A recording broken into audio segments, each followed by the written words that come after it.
You're listening to Winnipeg's Classic 107. My name is Simon Rusnak. This weekend, Virtuosi Concerts in-camera sessions presents All in Good Time, an online percussion showcase featuring Victoria Sparks, Elishia, Ratel, and Wyatt King. All three have joined me this morning for a conversation. Hi, everybody. Good morning. Morning. It's so great to see you all. Tori, let me begin with you. You're one of the city's most active percussionists, an in-demand orchestral and chamber musician, a clinician, an adjudicator, an instructor at U of M's Des Hotels Faculty of Music. Now, with all of that being said, and feel free to correct me if I'm wrong, but I'm thinking, generally speaking, outside of musical circles, percussion maybe is one of the more misunderstood instrument groups. Does that sound about right? Well, I think it's maybe not misunderstood as much as it's just there's so many different directions. I think often when I say to somebody, "Oh, I'm a percussionist," they say, "Oh, so you play the drum set?" Yeah. And then I always embarrassingly have to say, "That's like the thing I'm the worst at." I learned in my mid-20s in grad school how to play rock beats because I was a pianist and kind of came to percussion through the keyboard instruments. So because there are so many different instruments and so many different styles of playing, we just have access to such a versatile and varied amount of instruments. They're just are amazing players in so many different areas. So I think it's probably just the variety that catches people, where they're like, oh, you can be really good at all kinds of. I've seen guys who play maracas, but I can play the snare drum.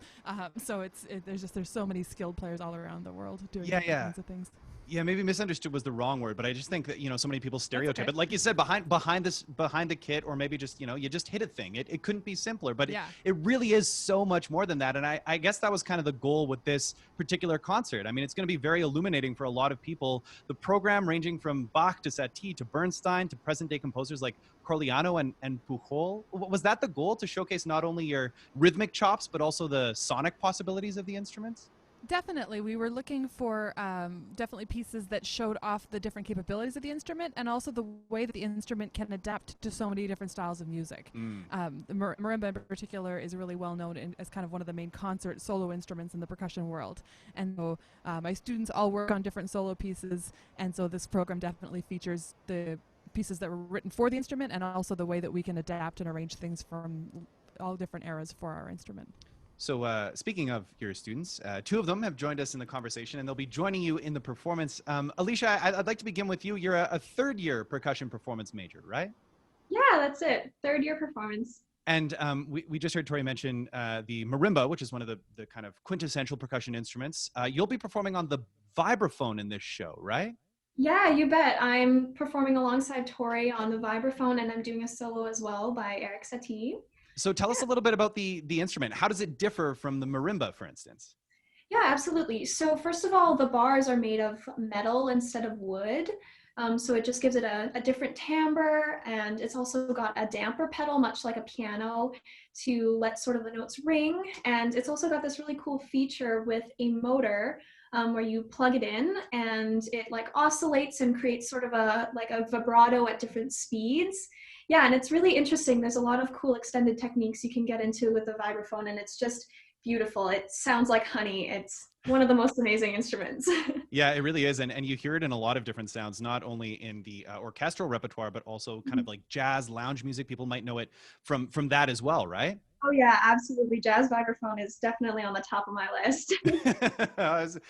Speaking of that kind of thing, to me, it just seems like it's going to be so well suited to the Satie. What was it like to perform that? I mean, of course, it's not like Satie wrote this for the vibraphone, but we heard about how percussion instruments often feature transcriptions or arrangements. How did it feel to you to perform the Gymnopédie? Absolutely, yeah. It was quite surreal. There's just something so unique about the vibraphone that really sort of utilizes that intentionality when it comes to simple harmonies that are especially featured in Gymnopédie. It's just like really basic, but it's the sound and the emotion you get from like the music in the air that sort of just is really touching. And yeah, it's quite heartwarming. And to see that like on the vibraphone, I think it's probably my favorite like transcription or rendition of Gymnopédie. Well, people are just going to have to check it out in the show this weekend. And you're also going to be performing alongside Tori. What does it mean to you to be performing alongside your instructor? It's incredibly honoring, first of all. Like, she's definitely somebody I look up to a lot and learn a lot from in many ways, not just like musically, but in life in general. She's been an incredible mentor to me since before I even came to university. So it's just nice to work with her and like be encouraged to like rise to the challenge sort of. It's definitely a fun experience. I'm sure it is. Just out of curiosity, when did you start on percussion?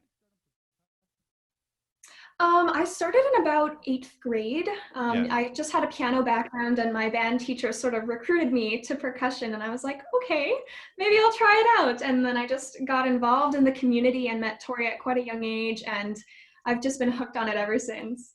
Okay, so I'm seeing a little bit of a thread here because you had a piano background and you kind of got looped into percussion. Tori, you mentioned you had a piano background. You got into percussion. And grade 8, I had a similar experience. I had piano and they said, oh, Simon, you should try percussion. And my only big break was playing a snare drum for the Great Escape theme, like from the movie. That was my big thing at Regina Band Festival. But Wyatt, what about for you? Did you go from piano to percussion as well, or did you have a different path? No, I'm the oddball here. I started on kit, and I would still kind of call myself mainly a kit player. So yeah, all the notes, that's a whole new thing to me. I couldn't even read music coming into university. So yeah, that was a big challenge. But yeah, I differ from the rest of the group here, where always just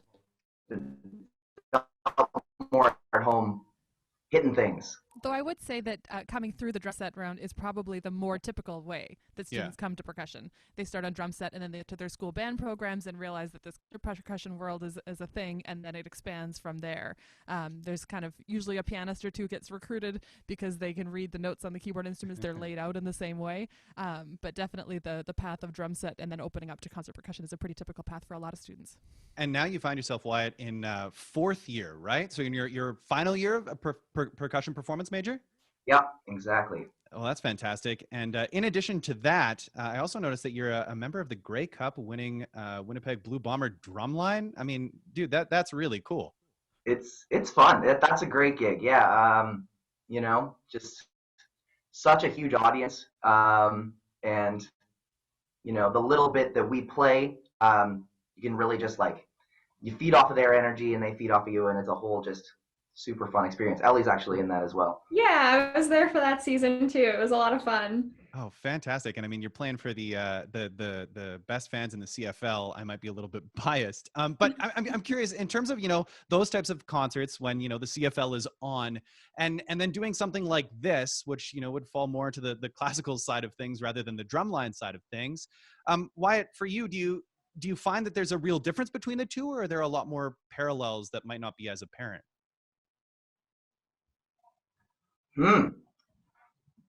It's strange. I like to do as many different types and facets of percussion as I can because there are so many, and it's just such an interesting field. So there's definitely some similarities where, like, performance-wise, I always just get my head in the same spot. But like, I don't know, like drumline stuff is just fun and carefree. And then I take this a little bit more seriously, like I lock in and I focus a bit more. And then I play in bands on the side as well, and that stuff, it's a totally different energy. But there's parallels that run through all of it. Yeah, like, I mean, well, we talk a lot about transferable skills. Yeah, and that's exactly what I was going to say. I mean, like you describe it as something that is carefree.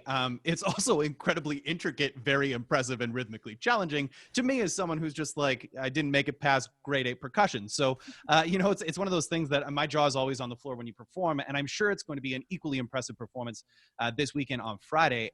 Tori, I want to come back to you just to kind of round out the conversation here. We've heard a lot about how this is going to be a special performance for your students. What about for you as the instructor? What's it like to take the stage with them?